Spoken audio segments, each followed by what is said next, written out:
Welcome to ETF Leaders, powered by the New York Stock Exchange.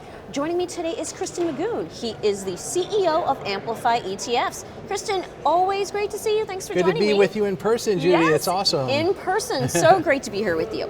So Kristen, now tell me, what do you think are the biggest challenges in 2022 and how can investors manage their risk? Yeah, so right now in 2022, I think we have to say the I word, inflation. Inflation's all over the news. We're experiencing kind of the negative impact in our portfolios. We're seeing some of the other instances impacting our wallet, going grocery shopping, maybe filling our car with gas. So we really think investors, for the first time in maybe like 15 years, need to have some part of their portfolio that benefits from inflation. So we think that an allocation change needs to happen where you buy inflation beneficiaries, and of course we have an ETF that covers that. Okay, so now tell me, how should we be thinking about thematic opportunities? Yeah, so with rising rates, a lot of the growth thematic opportunities haven't been doing as well, and we think one unique way to kind of pivot away from that and still be involved in thematics is look at government spending or government legislation. And two areas that stick out in a big way are what's going on with electric vehicles and battery charging stations. So we think that whole battery area is very appealing.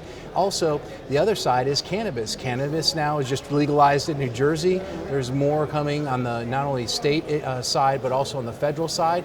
A lot of institutions can't invest now, but retail investors can. We certainly have a legal cannabis ETF that's listed at the NYSE that investors can check out. So those are two unique areas that don't necessarily depend on interest rates, more about government legislation and spending, which I think is a little bit more predictable. Right, okay, so talk to me about digital assets. Well, we think digital assets should be a portion of investors' portfolios, probably a small portion. There's a lot of growth opportunities there. When we think of digital assets, we certainly think of Bitcoin, but we also think of the underlying technology that Bitcoin and digital assets are built on, which is blockchain.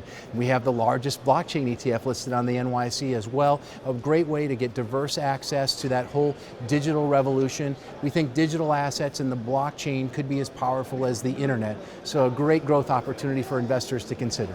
Okay, all right, well Kristen, always great to see you. Great to see you in person. Thank you. And that's ETF Leaders, powered by the New York Stock Exchange.